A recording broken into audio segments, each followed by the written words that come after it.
My name's Anita.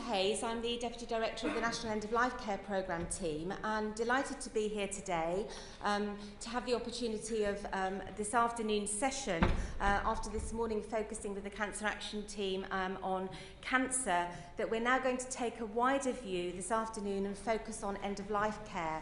And we're going to bring some of the work to you from the National End of Life Care Programme team, and in particular to talk about the challenges and priorities for commissioning end-of-life care, and also to focus on service innovation. So we're going to hear about some of the work in practice this afternoon. So I'm delighted that I'm joined here by colleagues from the programme team today. So Amanda Rowland with us, going to be talking about the work we're doing within primary care to support identification of people with end-of-life care needs. Joined by Elaine Bayliss, who is the programme manager for the end-of-life care QUIP work stream within our programme, and is going to talk to us about end-of-life care coordination and the work we're doing around information and electronic systems.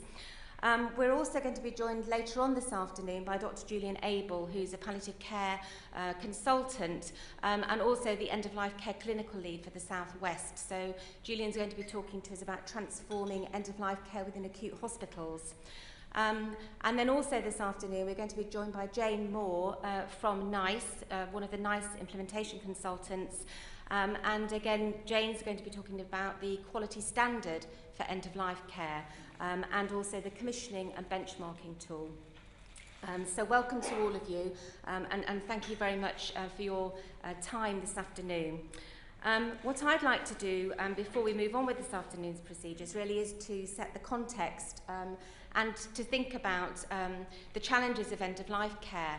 And I think, you know, we had that question first thing this morning, didn't we, about actually, well, who, you know, where are the most deaths in the country? What disease is it from? Is it from cancer? Is it from respiratory disease, cardiovascular? And I think actually everybody here in the South West got that question right this morning, didn't they? So that was fantastic. But I think just to emphasise that end-of-life care is about all diagnosis and all conditions.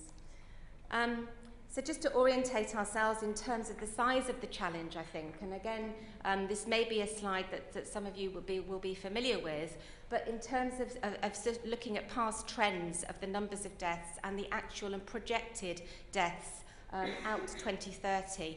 And I think as you can see on that graph, that projected steep increase. So, you know, from where we are now at just over 500,000 deaths per annum across England, actually that 17% increase out to 2030, so that in fact by 2030 we'll have more deaths in this country than we have births in this country.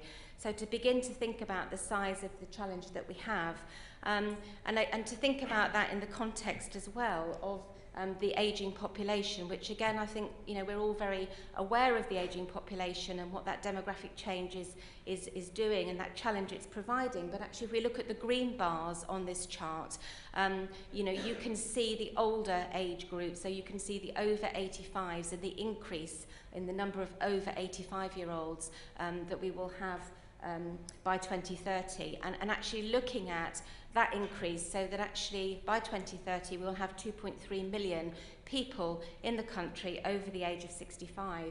So you can begin to start to see what that means in terms of comorbidities, frailty, people with dementia, and so some of the complexities of that, both in terms of managing symptoms and managing people optimally with those diseases, but also to begin to initiate those conversations and planning for future care and for end-of-life care services.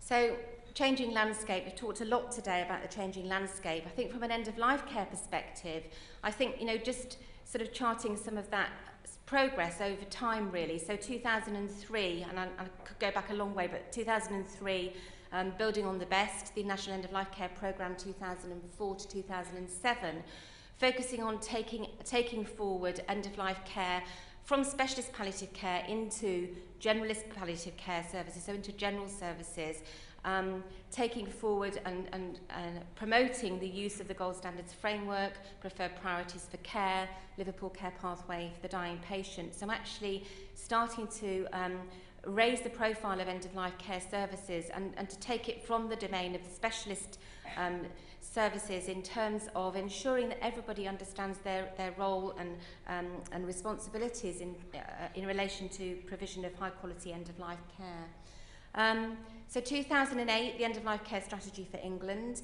And again, I think if we think about the end-of-life care strategy, it's focus on a whole system on an end-of-life care pathway, and we're going to talk about that in a bit more detail. And the present government supporting us taking forward the end-of-life care strategy, but also the work around the palliative care funding review to develop a tariff for palliative care and to take forward a national choice offer.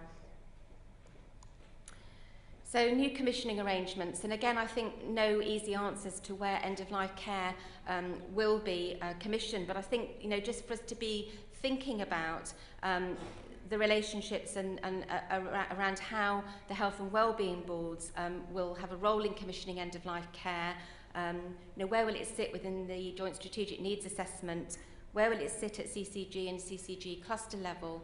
You know, is end-of-life care going to be commissioned as a service on its own? Is it going to be linked to and aligned with long-term conditions, with older people, dementia and frailty? And I think, you know, again, it's going to be commissioned in different ways across the country, and it's important to understand, you know, currently where it is now, but also what's happening in relation to these other areas.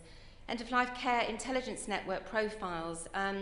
Again, the National End-of-Life Care Intelligence Network provides the data and support for providers, for commissioners, for the clinical commissioning groups and clinical support groups. We have just published the profiles by PCT, and also they're available by local authority, and all of that information is available on the Intelligence Network website.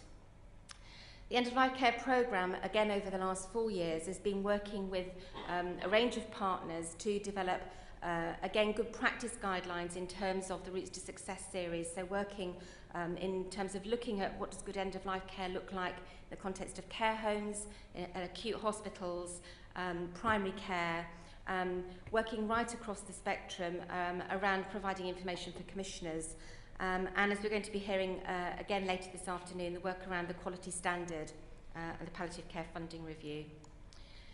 So just as a reminder, the end-of-life care strategy really focused around the interdependent relationship of 3 key elements. So actually our work at societal level, again, you know, historically end-of-life care has had a fairly low profile in this country. So how do we raise the profile of end-of-life care services and death and dying within society? And at an individual level, what does it mean around integrating a care pathway across professional boundaries, across organisational boundaries? And also the work around supporting development of the workforce. And again, thinking about the size of the workforce for end-of-life care, you know, we're really talking about 2.5 million people across health and social care. Can I just ask, is anybody here today from working in social care or working in social care services? That's fantastic. So we have one person here working in social care services, but I think from an end-of-life care perspective, you know, this is really hugely important. So our work with social care, absolutely integral to the work we're doing within the end-of-life care programme. Again, we talked about measurement and the work of the Intelligence Network in supporting that, and also research. So the end-of-life care pathway, again, this is, I'm guessing, a slide that's familiar to many of you here, but I think just to emphasise the end-of-life care pathway, again, take you through the 6-step process, and we're going to talk about the innovations and the priorities in each of these steps this afternoon. But that first step one, discussion of end-of-life care approaches, and really identifying who is in that last phase of life. And again, the strategy talks about the last year of life, but if we think about somebody with a diagnosis of dementia, where are we initiating those conversations much earlier on, when that person may be able to have those conversations and has capacity to be involved in those decisions about what's important to them. So what does good look like? What does good care and high quality look like when you're looking after someone towards the end of life? I'd just like to invite you, just for the next minute or so, just to close your eyes and just to think about this. Think about it from the perspective of, if you're a health professional, having cared for someone who's dying, but also personally to think about it from a personal perspective. If you've cared about someone that you've loved and lost, what does good look like? What does it look like in terms of care towards the end of life? And what does a good death mean? So if I could just ask you to do that for a minute, please. Okay, thank you. I think all of us would say, good is personal, it's individual, it's about what meets the individual's needs. It's about communication, it's about open and honest communication, it's about language, and importantly, somebody raised the point at the previous conference, the words end-of-life care, how do we talk about what we mean and what does good look like? The language is important, isn't it? The language is important to individuals about where they are, not necessarily where we are as professionals and how we meet people's individual needs.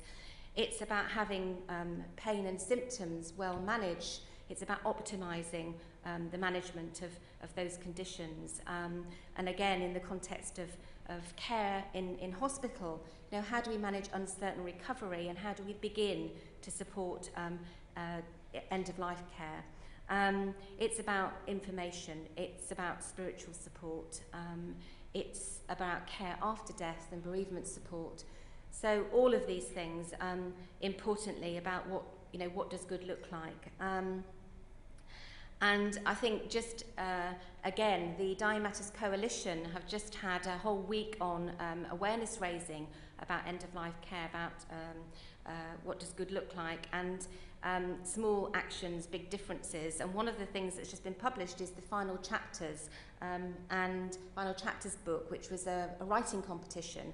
So again, we'd just urge you to have a look at some of the extracts from the Final Chapters book, because again, that really talks about personal stories, and again, I think that's very powerful. But why are individuals and carers' needs not always met? And I think, again, we would know this if we take some time to think about this, but actually not identifying and eliciting those individuals' problems and concerns.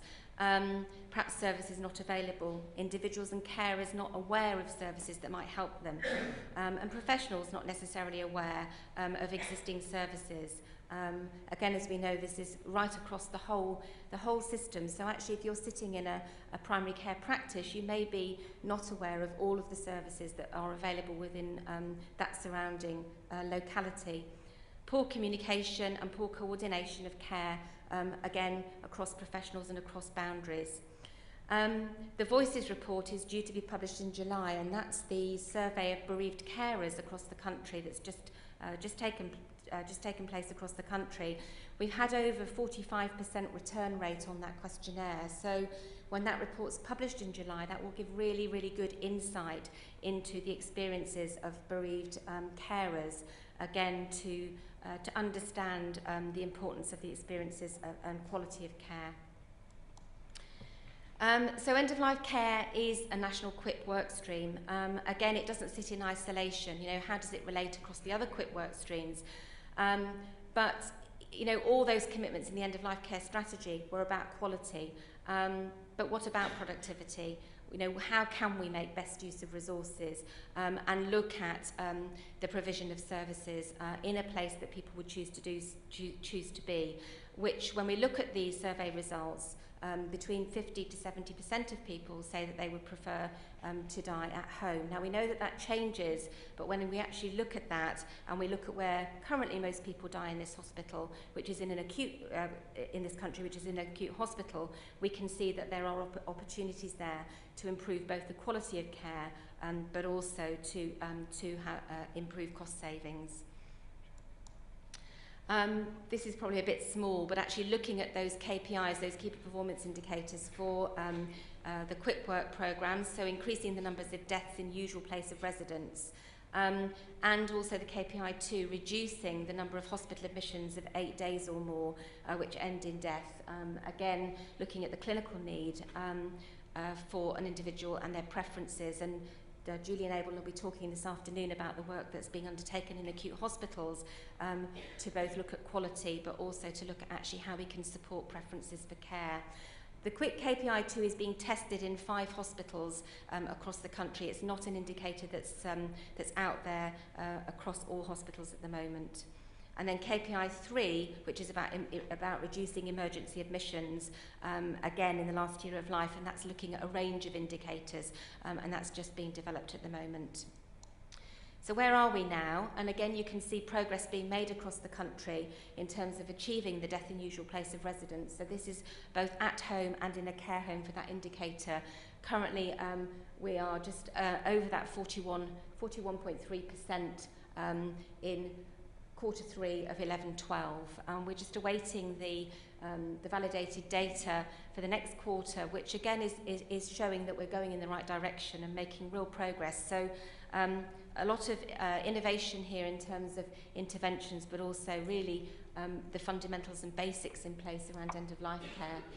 And again, this one just shows the variation across the country in terms of the old SHA regions achieving death in usual place of residence. And you can see that from that sort of that baseline, so the red line, everybody making progress, and the green bar just shows that the amount of progress that's been made. And of course, I think like everything today, the Southwest has been over on this side and very high, which is fantastic news for everybody here in the Southwest. But actually that really achieving 47.6, I think, percent death in usual place of residence in the Southwest, which is fantastic. So what is the QUIP workstream focusing on for end-of-life care? Well, it's focusing on steps 1 to 3 of the pathway, because it's about getting the fundamentals in place, and it's around really ensuring that we have those steps of the pathway in place that actually then everything else will build on and support people's preferences. Amanda's going to talk more about the Finding the 1% campaign, and Elaine's going to talk more about care, the electronic palliative care coordination systems. Again, here in the Southwest, really, steaming ahead with your systems in place across the Southwest for identification and using registers as a way of communicating preferences and achieving a preferred place of care. And again, advanced care planning. So if we don't actually begin to elicit people's wishes and preferences, and we don't start to put plans in place, then actually we're not going to achieve what it is people want. So we've already mentioned the National Dying Matters Coalition and the work of the coalition. Is everybody here members of the coalition? I should see a show of hands. So everybody's aware of the work of the coalition. Fantastic materials on the website, the Dying Matters website. As part of the Awareness Week that's just completed, the Dying Matters Coalition have produced a film called I Didn't Want That, and that's actually really fantastic. 5 short clips looking at, I didn't want that. So, if we don't find out what it is people do want, we're not going to support people in what they do want. And that's, again, definitely well worth dipping into that. Assessment, care planning and review. From a commissioning perspective, who's undertaking these holistic assessments? Who's initiating these conversations? Have we got the right skills in place across the workforce to have these conversations around end-of-life care and to initiate care planning? We've updated the guidance within the programme around capacity care planning and advanced care planning with life-limiting illness. And again, that was in response to recognition that this is a complex area, but also the interpretation of the Mental Capacity Act and how do we take that work forward in the context of preferred priorities for care, advanced decisions to refuse treatment, advanced decisions to refuse life-sustaining treatment, and do not attempt a cardiopulmonary resuscitation. So there's a huge amount of really important information in this updated guidance, but in the context of advanced care planning, you know, what systems have we got in place, but also from a commissioning perspective, how are your policies, you know, how are organisations' policies working around DNAR, CPR, for example, across boundaries, and thinking about these transitions, about what happens potentially when somebody's in transport from an acute hospital to a care home, for example, or from an acute hospital to home, and are these policies, you know, working across boundaries. Planning for your future care, again, that's just been published in 6 different languages, but again, you know, actually starting to make sure that we're getting this information out there, and that we are, again, enabling people to have conversations.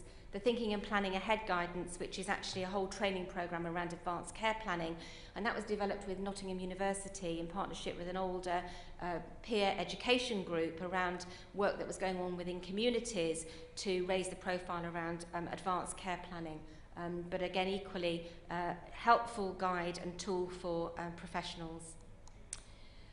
Delivery of high quality care in all care settings.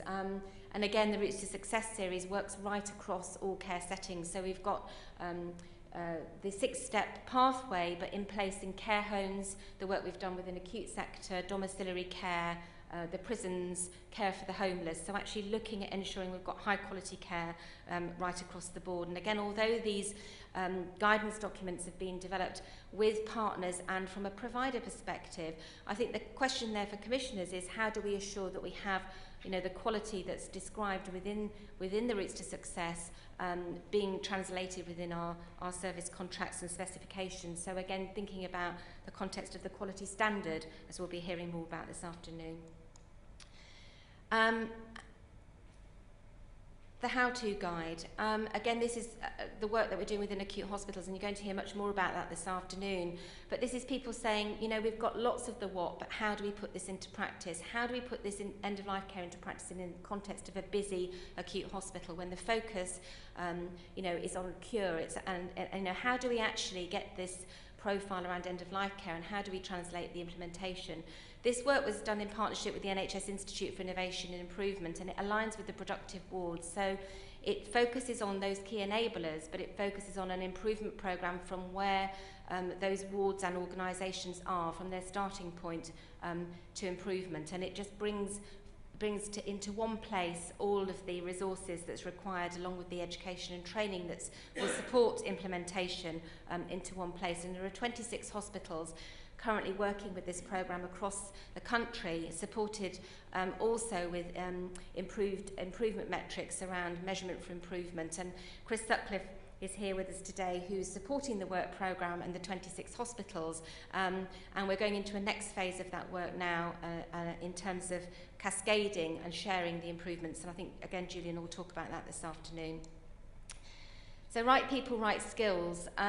Again, from a commissioning perspective, you know, this is an awful lot of this is around our workforce development. It's around actually those competencies and confidence around communication skills training, around advanced care planning, around symptom management, symptom control, and it's around, again, our work across all of those cross-cutting areas. So we talked about the DNAR, CPR, pathways, we've talked about spiritual care and support, and so the core competencies, the end-of-life care e-learning modules, there are over 135 of these now in 20-minute sessions that actually are aligned to the whole of the curriculum for end-of-life care. These are freely accessible for health and social care professionals. How many people here or organisations have accessed the e-learning modules?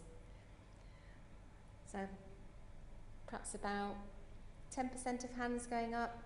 So again, for those of you maybe that haven't seen the e-learning for end-of-life care, you know, do go and have a look on the website, and again share that information with colleagues, because again that whole curriculum is there and available.